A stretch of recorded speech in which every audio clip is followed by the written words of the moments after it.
remembering and rebuilding.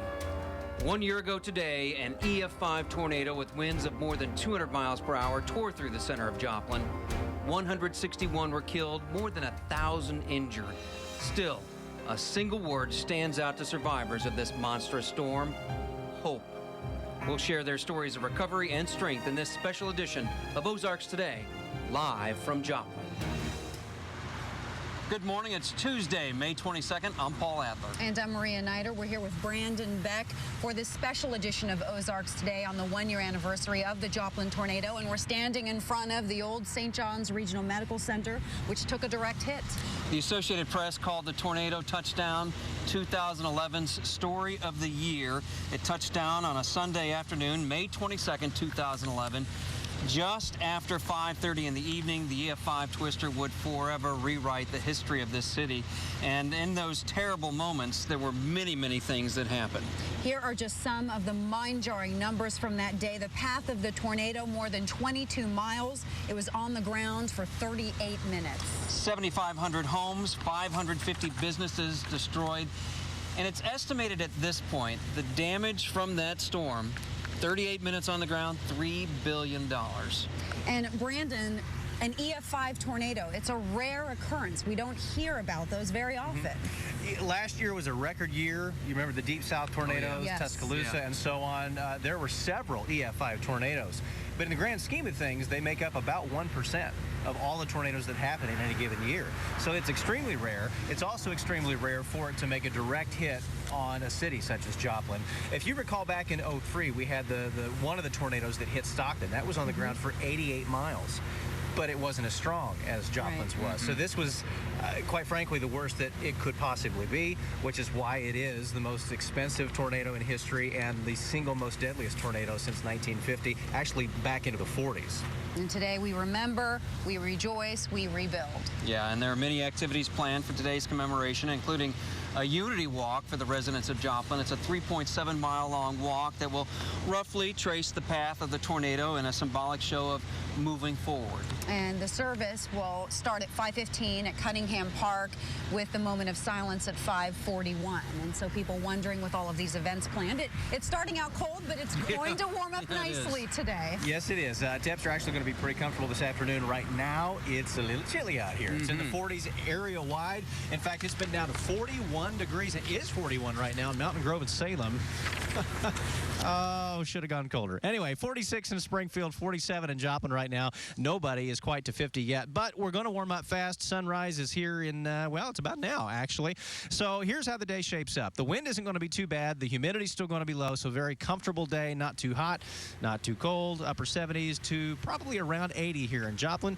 I'll have the rest of your forecast coming up in just a bit. Thank you, Brandon. As you know, the Joplin tornado hit a short time after Joplin High School's graduation. The seniors in that class of 2011.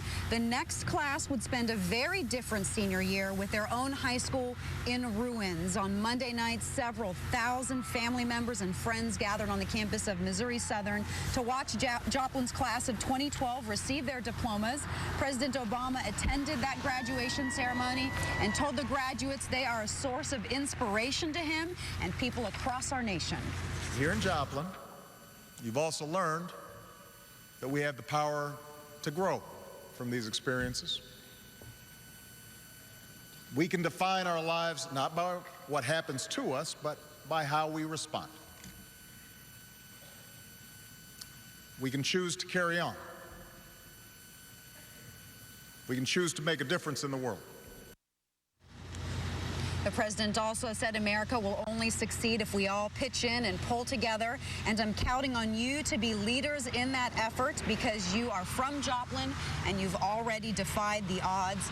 Governor Jay Nixon saying on Twitter what a difference a year makes, and a student tweeting, so extremely proud to say I'm from Joplin, and the hashtag Joplin Strong. You know, some of those students also saying that they felt much closer and they felt like there was a lot less high school drama, the typical high school drama, because of what they lived through.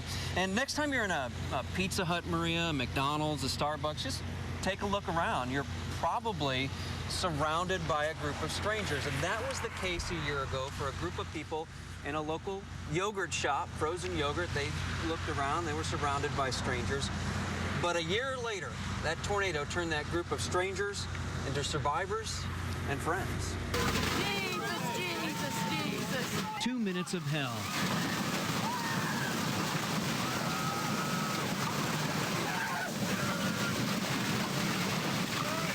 Captured on security video, and when the tornado knocked that out, another man just blocks away recorded what it sounded like huddled in the darkness as a tornado slashed at the city.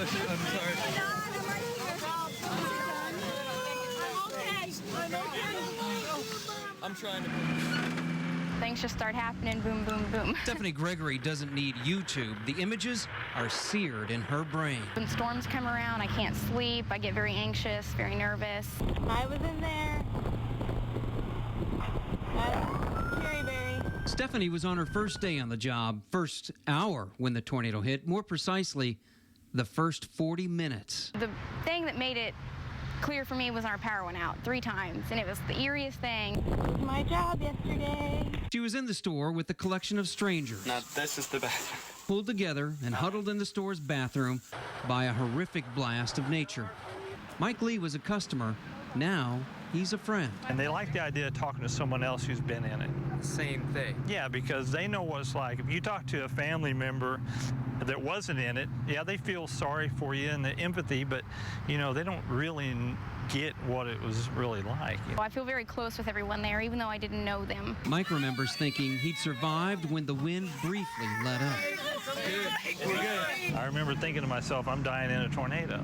You know, almost like a question mark and an exclamation point both. Mike's invited all the Cherryberry survivors back to Joplin for a reunion, to share, to heal, to recover. I just kind of wanted to know how everybody was fared, how they all were doing, you know. We didn't know each other, but we shared a pretty crazy experience. So while they survived in the building that used to be here, people did die over here, back here, and there's a little bit of survivor's guilt. I could have died, and I always have to wonder, why did I live and why did so many other people die? I think we were really, really fortunate, yeah. This reunion is a way for Mike and Stephanie to reach out to those other strangers in that store to remember on this anniversary. The building and structure of the building may not be safe to move much. When you feel like you're having a bad day over petty things and you drive through this tornado damage and you realize, my day's really not so bad. The owners of the Cherryberry told me they do plan to rebuild. There's a little dirt work happening right now, but they're so early in the process, Brandon. They don't have a grand reopening date or a completion date just yet, and we'll let you know when they get back to us and let us know. It's down the road, though.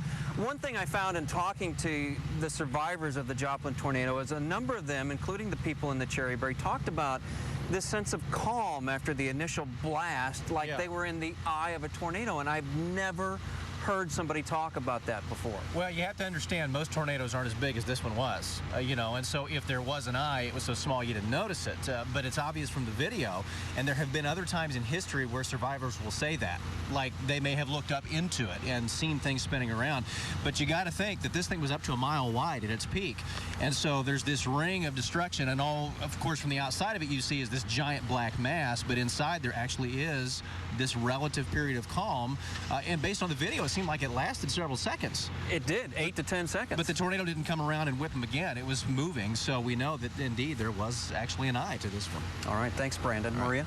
If you're just joining us, you're watching a special edition of Ozarks Today, live from Joplin, Missouri, in remembrance of the deadly tornado that hit this town 1 year ago today. The tragedy here, the heartbreaking loss, how the tornado tore families apart, captured the nation. Thousands of volunteers and donations poured into the devastated heart of Joplin. Cord Logston's 16-month-old son was missing after the twister ripped apart their home. Across the country, people prayed for a miracle as rescue dogs searched piles of debris for the toddler. Skylar was one of the tornado's youngest victims. His father says the outpouring of support from friends and complete strangers has helped him grieve and find strength for the future. I'd just really like to say thank you for everything they've done. I really appreciate it. They don't know. They don't understand how much that means. He was the best son anyone could ever ask for. He was the best thing that ever happened in my life. Now, later in the newscast, we'll hear from Cord's mother, how far the family has come in the past year emotionally as well as physically. And today they'll be wearing special T-shirts in honor of Skylar as they walk in the Walk of Unity, and also in honor of Nicole Parrish, who was also killed in the tornado. Skylar's cousin. She was just 23 years old, and that Walk of Unity will take place at 2:30, starting in the Walmart parking lot at 17th and Rangeline. This is a day to remember. It's also a day to look forward, and we have much more to look forward to on this special edition of Ozarks Today in Joplin.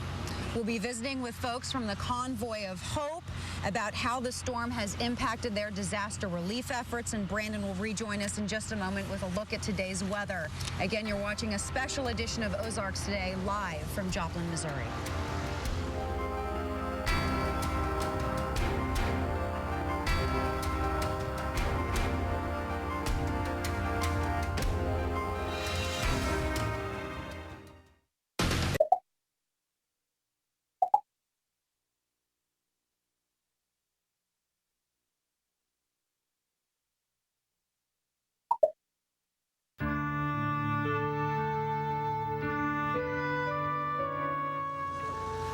Welcome back to this special edition of Ozarks Today. There are a number of events taking place today in Joplin.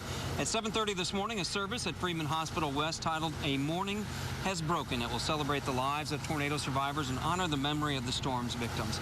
At 2 o'clock this afternoon, Joplin area Catholics will gather at the cross at St. Mary's to pray. And again at 2:30, the city of Joplin is hosting a 3.7-mile-long Walk of Unity.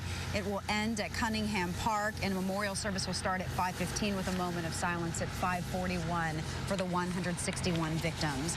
Joplin schools will hold groundbreaking ceremonies at 3 different times today. 3 or 4? 3 different times, 4 different schools, though. Gotcha. And then again, the moment of silence to end the Walk of Unity at Cunningham Park, and the last of the 161 trees will be planted then. And for the people coming out, it won't be this chilly because it's going to warm up. Yes, thankfully. It's in the 40s now. It's very cold out here this morning, but sun's up and it's going to warm up pretty quick. When dry air happens, you get cold at night, you get warm in the afternoon. Right now, though, it's down to 41 degrees over in our eastern counties. It's a typical cold spot.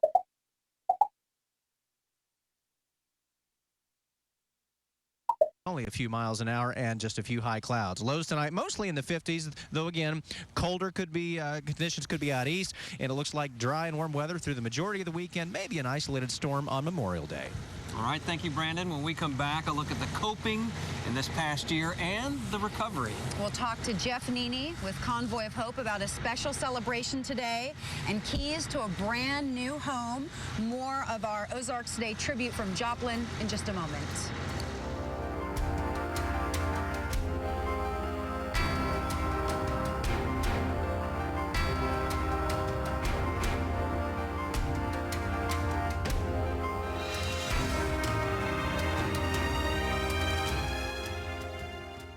Hello.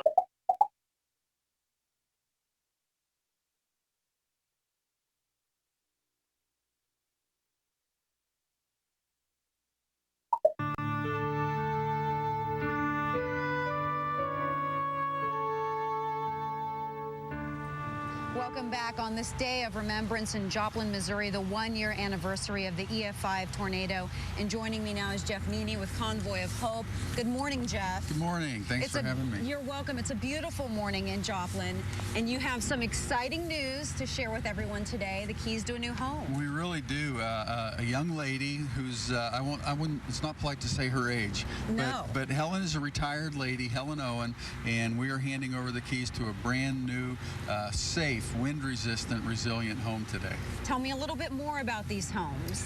We have 6 under construction right now. They're all fairly identical, but they're very unique. They're a poured concrete wall, reinforced concrete wall construction. They use hurricane straps to tie the roof to the home, and the eaves around the outside of the home, instead of providing lift, are designed in a breakaway style. So if a strong wind tornado comes through, the eaves fly away, and the homes are built to withstand nearly 200-mile-an-hour wind loads. load. Okay, and we know that the EF5 tornado had winds over 200 Yes. miles per hour. So what time is this happening that she's going to get the keys to this house? We're turning over the keys at 11:15 this morning on the anniversary, and then we've got 5 more homeowners that we're going to be doing over the next 30 to 60 days, hopefully. Wonderful. And then once we get those 6 houses done, we're going to start another 6 for a total of 12. Always moving on to the next mission. Yes. Now tell me how this disaster impacted Convoy of Hope.